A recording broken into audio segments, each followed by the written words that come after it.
in your life, seriously. And would like to ingrain as deeply as I possibly can.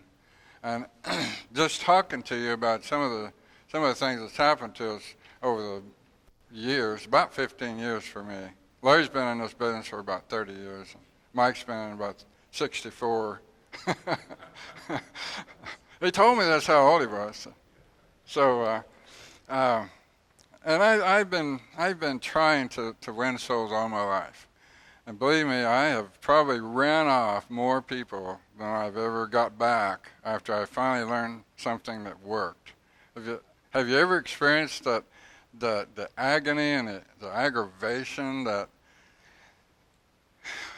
I don't know what I could have said better, you know? Well, we really do have a presentation and a what we call a highway flow chart, a salvation dialogue flow chart that helps us learn it. And this is something that you have to change over and get ingrained in your mind. So, because if Larry will tell you over and over again and in seminars that the person that asks the question controls the interview. And that's definitely true. Now, I've been in sales all my life. And most of you have too, you just didn't realize it. You know, you've got to sell yourself about everything we do, especially in a competitive world today. Is this my teenagers here? Thank you for staying in. I have teenage story too, Mike.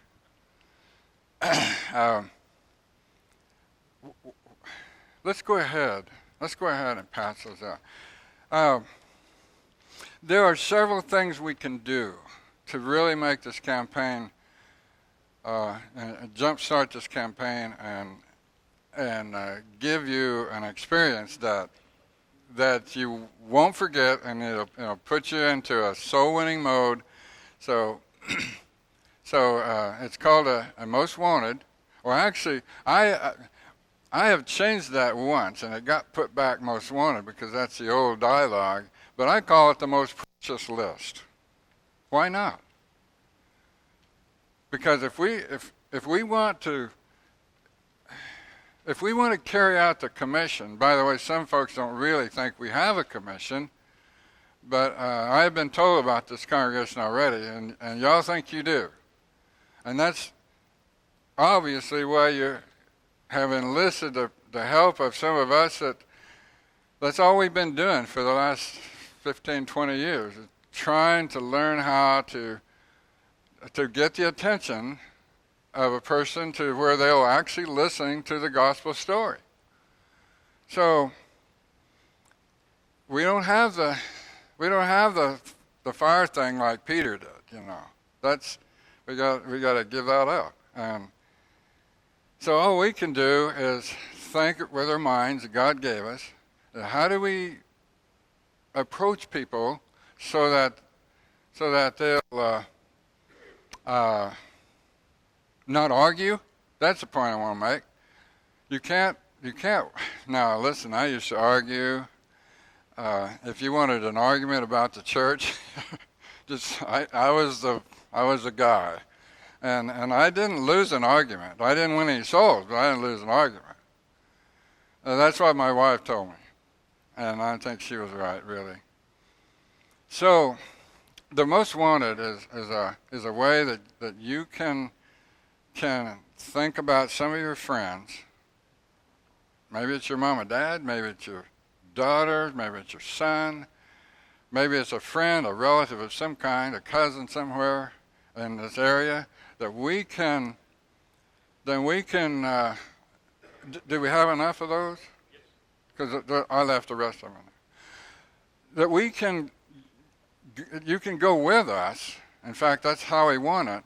It says on there, you know, I will go with you. I think it does, don't it? And I will work with these. That's one of the things I do, because I don't do the street anymore, especially this campaign, because I come in crippled. But in fact, 3 days ago, I couldn't have stood on my foot at all. And so the Lord's blessed me, getting me well real quick. So by putting a name down and turning it in, I will then contact you back, and I will talk to you about how do we go about getting close to this person.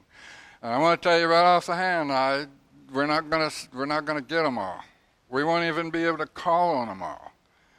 But you just might have one that gets called on, especially if you work with me real close, because I get really busy, and we just have a couple hours in the evening to get it done. Sometimes if it's a day call, then that'll work a lot better. But sometimes most of them are in the afternoon or evening, you know. Well, so think about this as we go. And some of you are not even convinced this works anyway. Sorry, but I know the truth. But before this campaign is over, we're going to sway a lot of you by just watching what God does through you. I'm serious about that. I've seen so many unique things.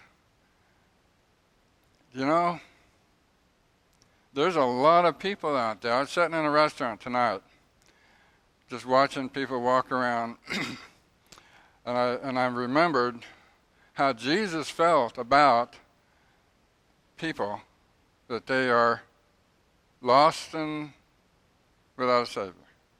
And that's how he felt. What part of that's not true? They just don't have Jesus. In any given town, I tell my boys this. I have 3 grandsons, and I try my best to grow them up in an evangelism mode. That what they know about the gospel is more than any other preacher in town, except the Church of Christ man. That's tough to think about. 14, 16, and 23, and they know more about the gospel than the rest of the preachers in town, because they don't have a clue what the gospel is. Well, how do you teach somebody, excuse me, if you don't know what the gospel is? For instance, how does a person obey the gospel if he doesn't know how the gospel, what it is? And you have to obey from the heart.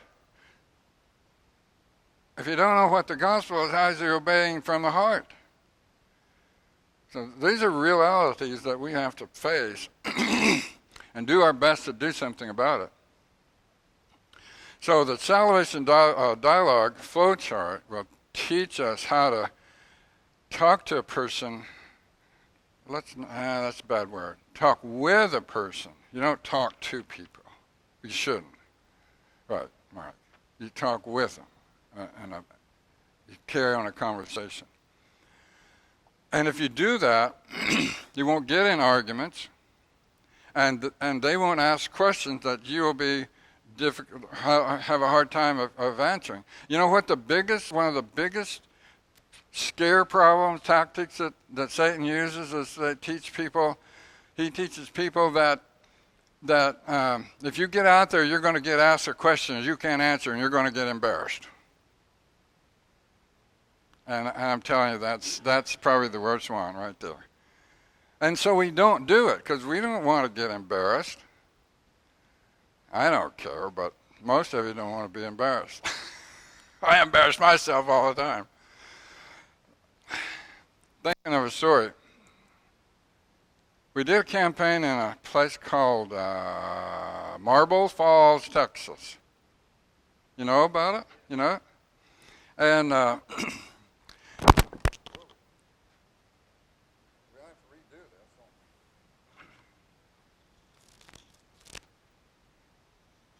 think I lost part of it. Is it still working? Let's just use that one.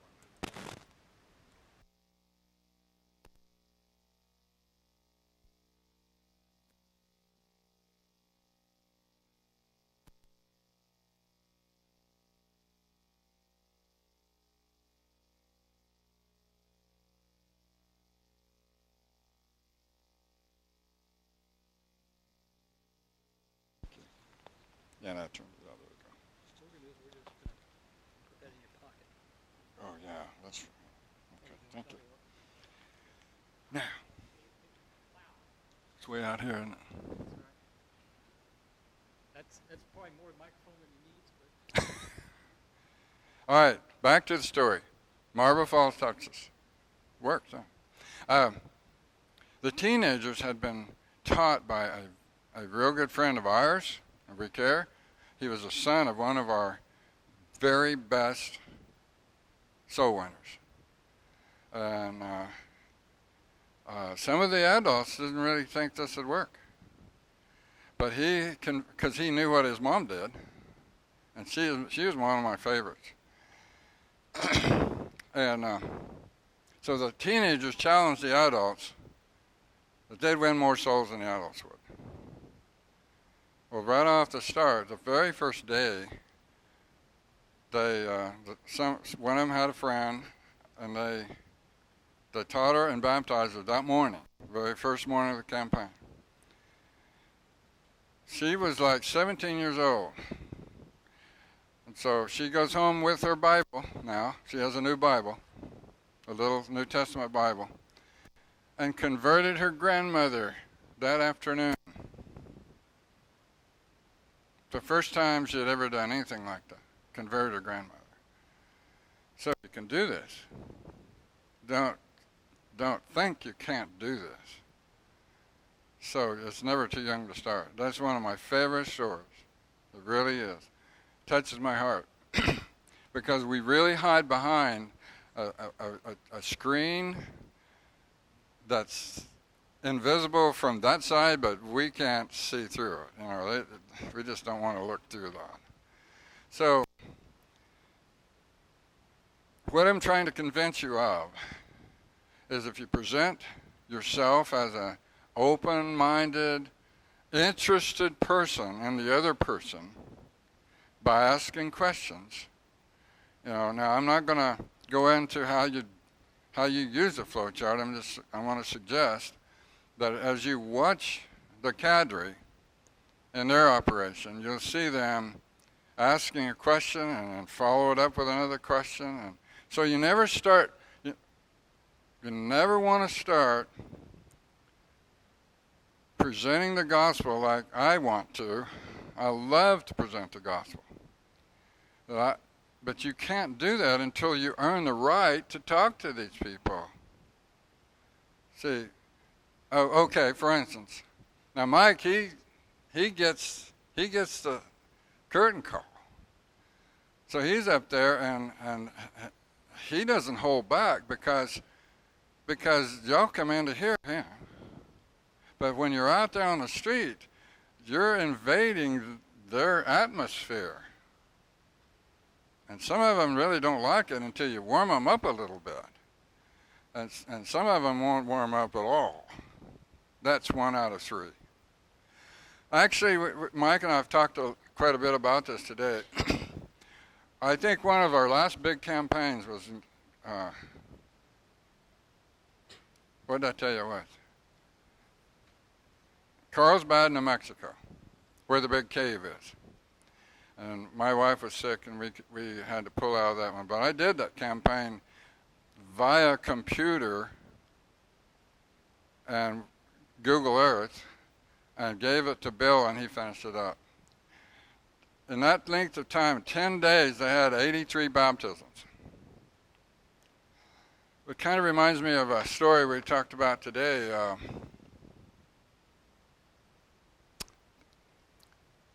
I still can't remember the guy that writes the book that tells how many people was in the church of Christ throughout the United States. Someone publishes a book, and I still haven't remembered who he is, but about 203, I think, somewhere in that time, this book came out, and they had did a survey in Missouri that the state of Missouri had literally closed down 100 churches in 20 years' time. How are we going to reach the world if we're going to close the churches down? So we we were invited to do a campaign, and I say invited because we don't push ourselves on it.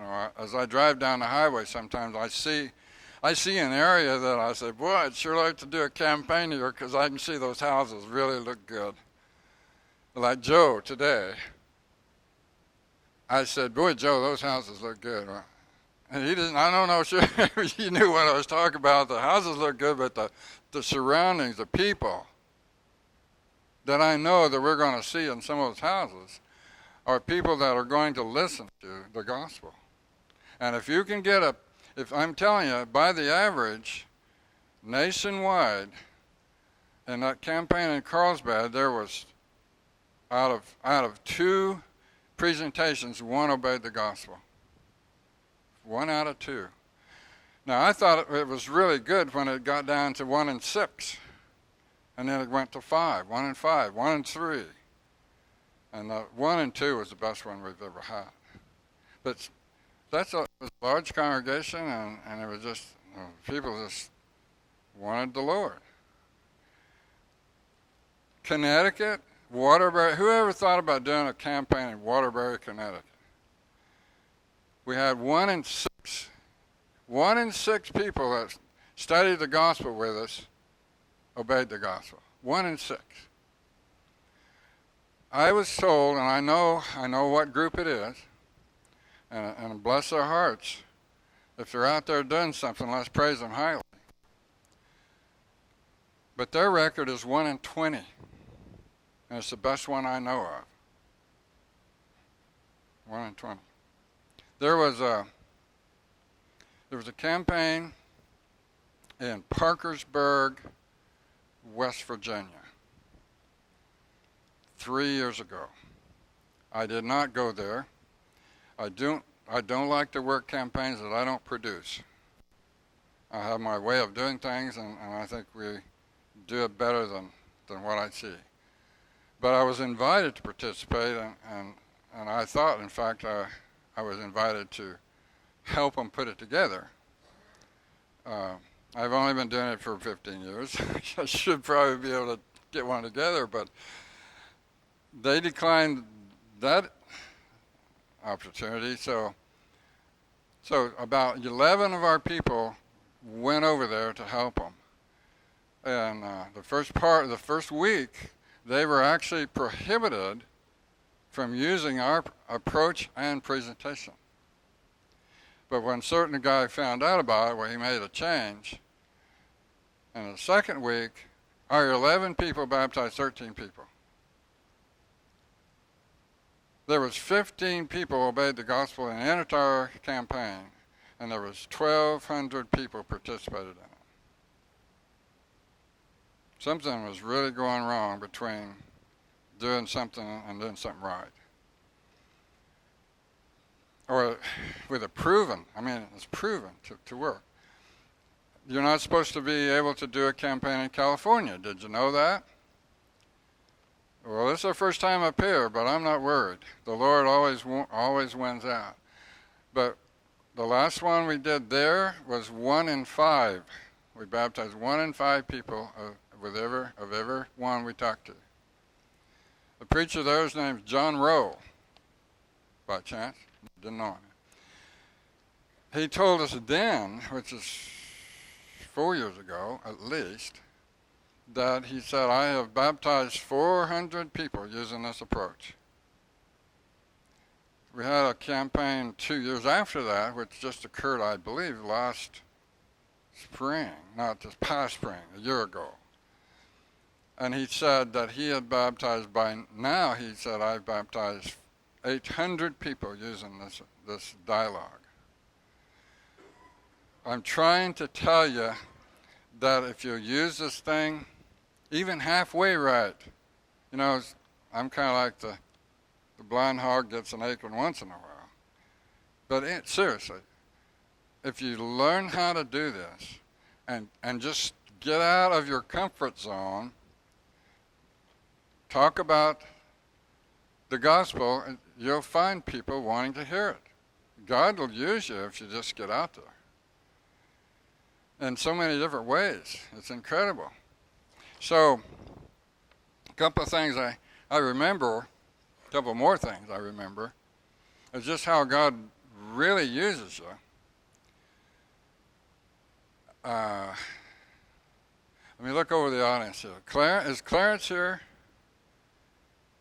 I don't think so. I met Clarence today. Oh, okay. Well, we have a cadre guy that looks just like Clarence. Bald-headed, kind of ruddy face, and his name is Stan McCombs. And Stan and I really enjoyed working with him. Stan passed away with cancer this past 2 years ago. We were in Foreman, Arkansas, and during that whole campaign, we had 10 inches of rain, and we just literally couldn't hardly get out. We'd just get out and run back, It just rained and rained and rained.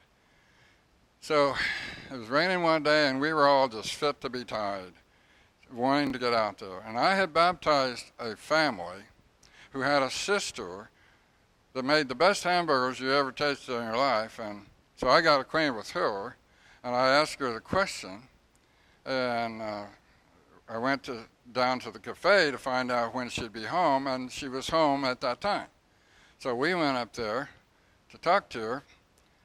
But when we got there, it was just pouring down rain like it does here. So we just ran to the door, and she actually came out of the door, and I thought she was waiting on us. She didn't know we was coming. I figured his sister had told us that we were going to come that day. Well, we got in the house, and I told this to Mike this morning. I don't know if he believed it or not, but I'm going to tell it again, Mike. This lady had a little Chihuahua dog about this tall.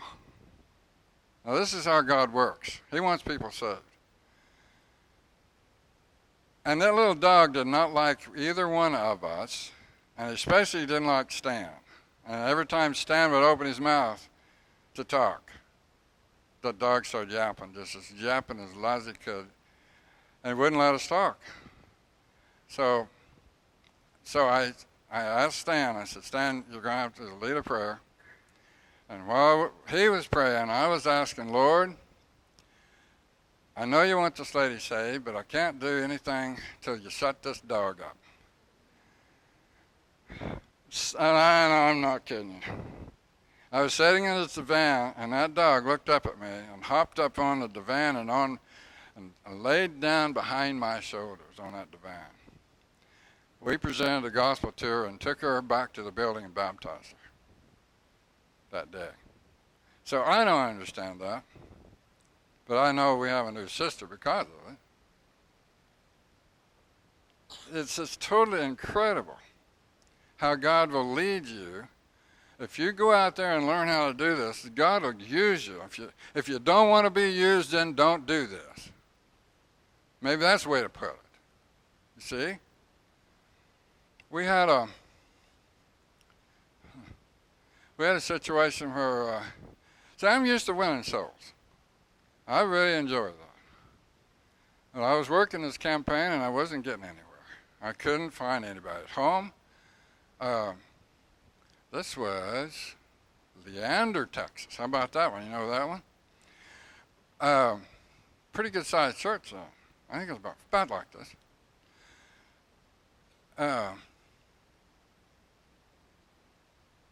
But I wasn't getting anywhere. And so I talked to Tom Blakeney, who was actually, he used to do what I do now. He got to where he couldn't travel. So he said, I've been watching that. Take this map here, and he said, that might be a little bit better. So Monday morning, boy, I was ready to go. I went out there, knocked on his door, and the guy says, if you want to help somebody, help that lady right down there in that first apartment.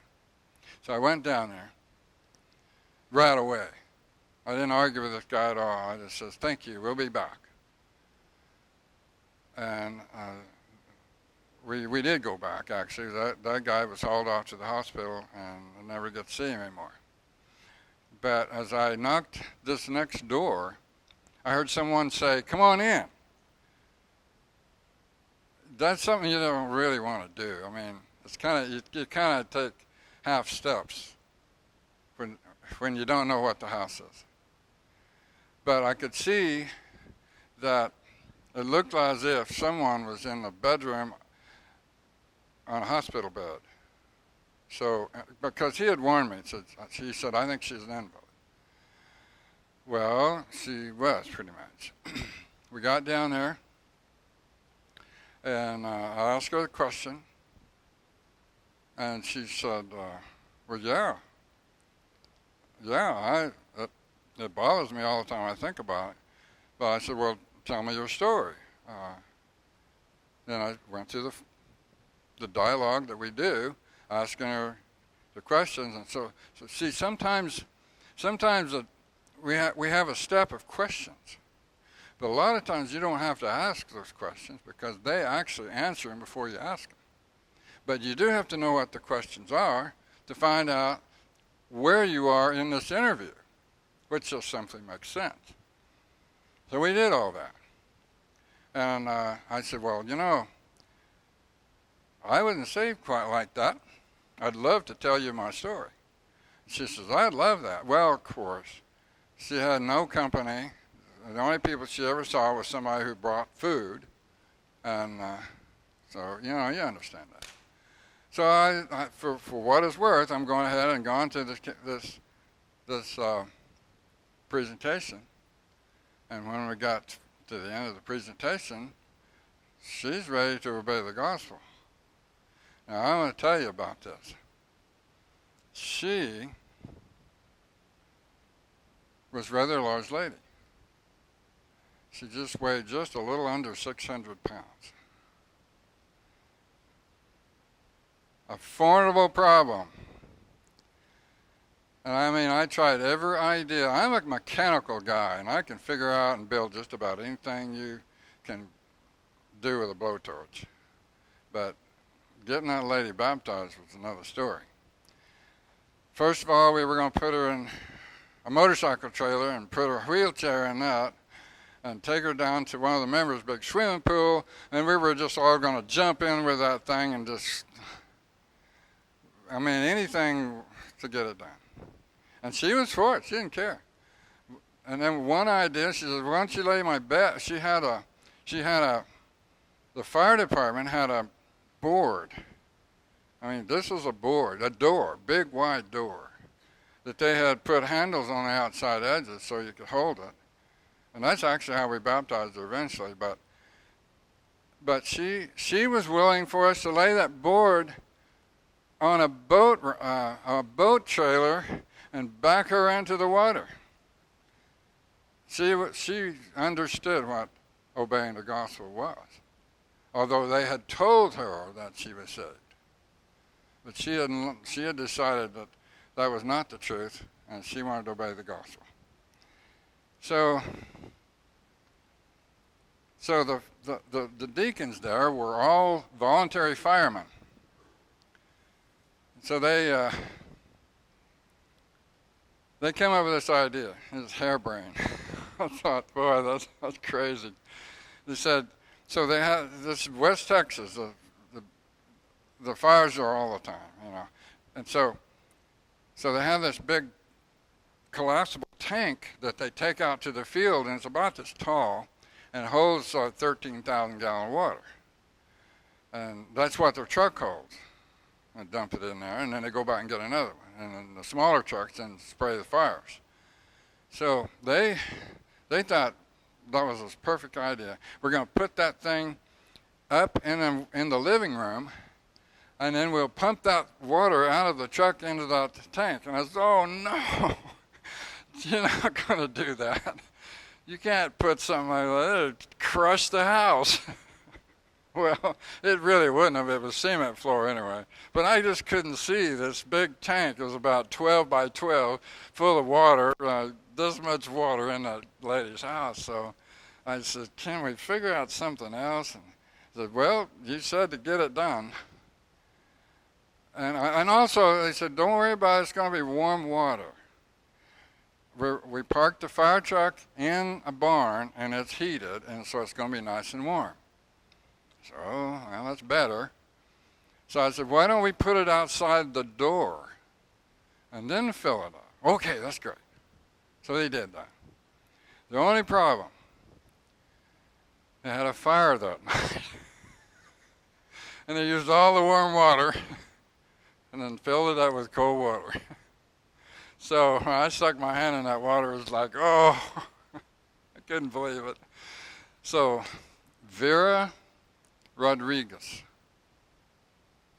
was baptized that day, and she lived 3 more months.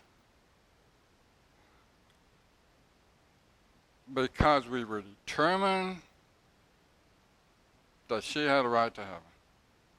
No matter what kind of illness she had that caused her to get of that size, she just didn't last that much longer. And I knew she couldn't. I mean, I could tell it wasn't working. So I did not want to leave that I would not have left there till we got that lady baptized. And that's one of the most heart-rending stories that I have personally experienced. And I then began to realize what God was trying to say. So I got a job for it. Don't get involved in a bunch of other people, because it's going to take you all week. Seriously. He knows. He knows what you're doing, and he knows what you're trying to do, and he knows what you want to do. So what did I just say? If you want to please God, then get your Bibles out and start teaching people to obey the gospel. And we'll help you do it. And you'll be surprised at how easy it really is. So, sometimes it's a little harder. Yeah. Sometimes it takes all day. We did a lot of campaigns in Texas. These are mostly Texas stories. But we had one in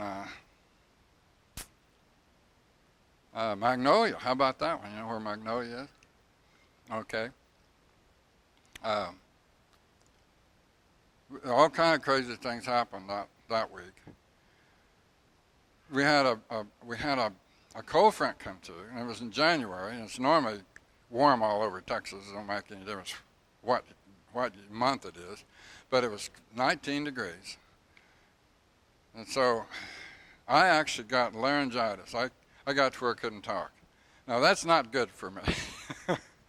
So we've got souls to win. And I got laryngitis. I even took the preacher with me, and I wrote on my notepad what to say. But that didn't work either. Well, the last day, I got up and I could talk. But guess what? It also rains in Texas once in a while, and it was raining, just pouring. And I thought, I cannot believe this.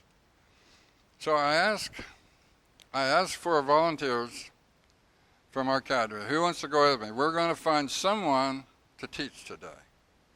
So we went out, ran to the truck, and I had a most wanted. Well, that turned out to be a member of the church. She was sick a lot, and so she didn't come. Someone had put her name in. Well, we visited with her for a minute, and we ran to the house, and it was a mobile home park. And she said, you know, I know this lady next door, and she will be home, because the only thing she does is just to go on walks. She didn't tell me the whole story.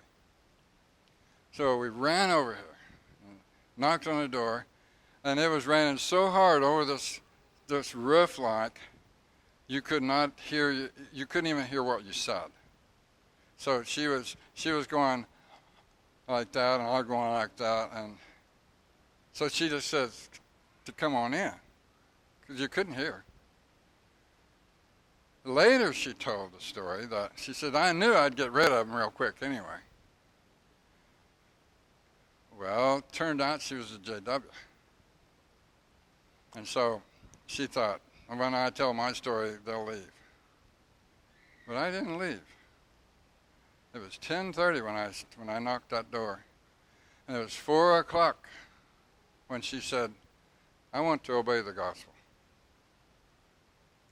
So now her husband's not home. She would not leave the house until her husband showed up. We called and finally got a hold of the boss. He says he's out in the yard and he's not going to quit for another hour. She says, well, I can't leave because I couldn't get back and get his supper by that time. So I said, okay, in the morning, we'll come get you. So Saturday morning, they called us and said, we're on our way.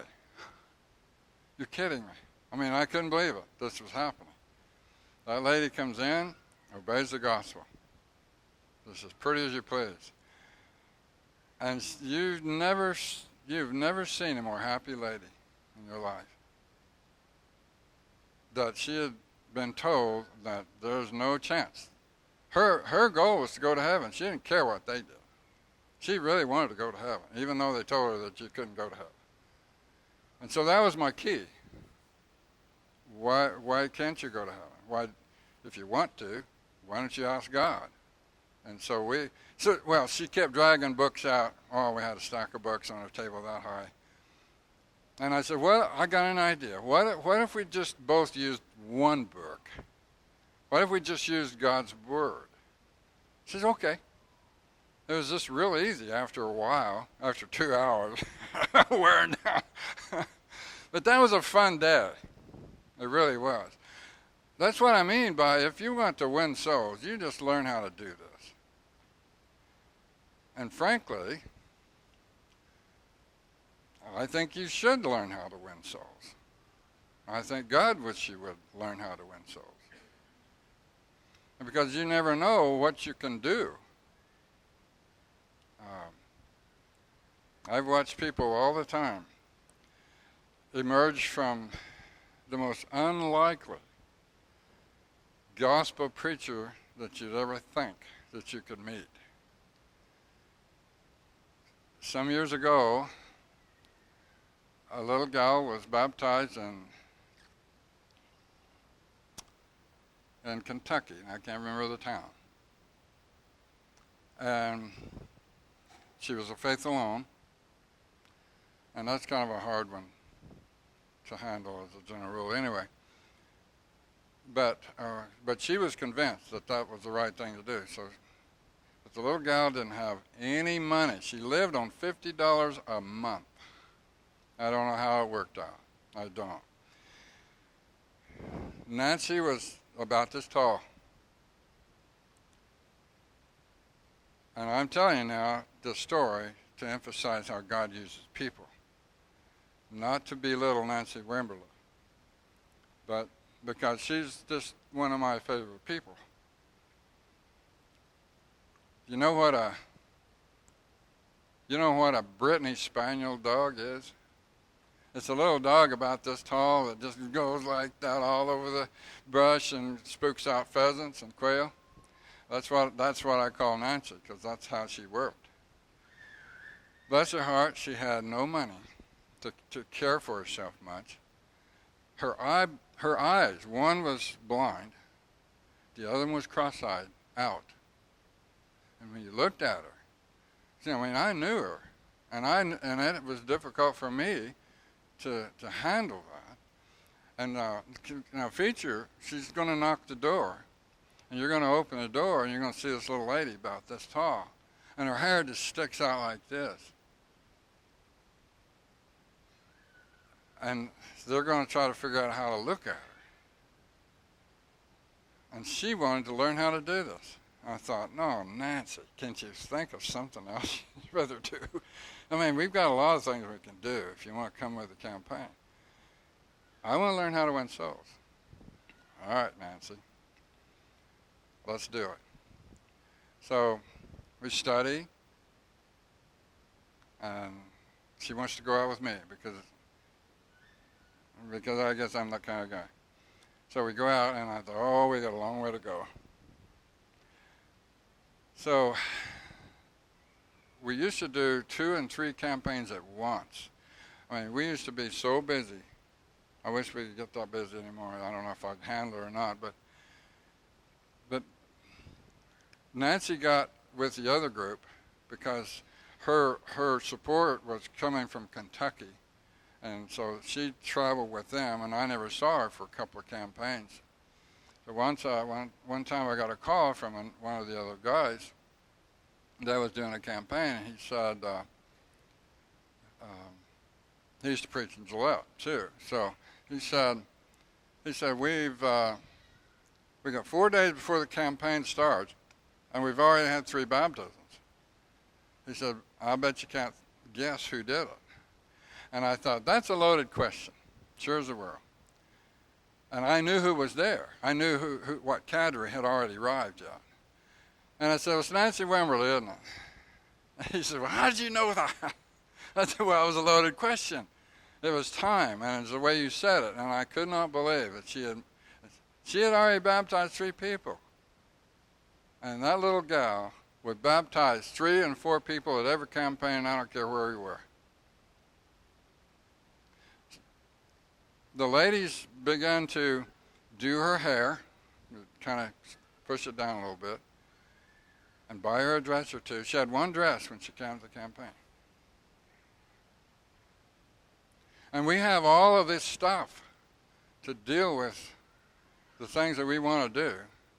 I've got a suitcase this big, and it's full of stuff, so I wouldn't have to wash while I'm up here. And she comes with a sack. The girl said she came with a Walmart plastic bag with her clothes in it. That's all she had. And she's out there winning souls. So, bless her heart, her eyes got so bad she couldn't see, and so she's quit. She had to quit. That's a heart-rending story for me, because I love that little gal. One time, we had, every now and then, we have opposition. Satan's alive and well today. It comes from the very group, the very church that we were working with. Some didn't think that this would actually work, and that was, if it did work, that wouldn't be the right way to preach the gospel, because you have to do 5 and 6 lessons, and they just could not get it. And so, like Peter, I understand Peter just spoke one day. So there was kind of it wasn't a split, but there was kind of a pull over here and a pull over here. And 2 of the elders literally decided that they would not even participate in the campaign. They never even talked to me the first full week of that campaign. It was actually the last day before he ever said one single word to me. And we've already baptized people. In fact, the very day I got there, I was hooking up some electrical work outside, and it was trying to rain, and I was going back and forth. And I looked up kind of an elevated entranceway into this. It was right by a 4-lane highway. Greenwood, Mississippi, Arkansas, that's where it was. And I thought, well, who's that guy? I don't recognize that motorhome. Well, he comes driving in, pulls right up beside of me. So I walked over and introduced him myself, and I said, how'd you know We Care was having this campaign? He said, oh, is that what you're doing? I said, well, yeah, I thought you was a member of We Care Ministries. He says, oh no, he says, I'm just a sojourner. Does that ring a bell? So I'm thinking, sojourner. Well, yeah, sure. There's a sojourner group, right? They drive motorhomes and trailers. I just thought that's who he was. And so I said, well, you should be with We Care. Here's what we do. Because I kind of differ with the sojourners. I think there's a lot more people of that group could win souls than they do. But so I'm trying to steal their guy. He's got a motorhome and he's got a mouth. So I asked him, I said, and here's the way we do things. And I went through the Salvation Highway flowchart, And I asked him I asked him to tell me his story. How was you saved? And he just went right into it. He said, well, four of my buddies, we were out on the West Coast at that time, and he said, four of my buddies and I were just sitting around talking one day, and we got to talking about, we need to be saved. And so they began to say, well, I understand if you just pray that you can be saved. So we just all prayed. And he said, that's my story. And so I'm thinking he's a sojourner.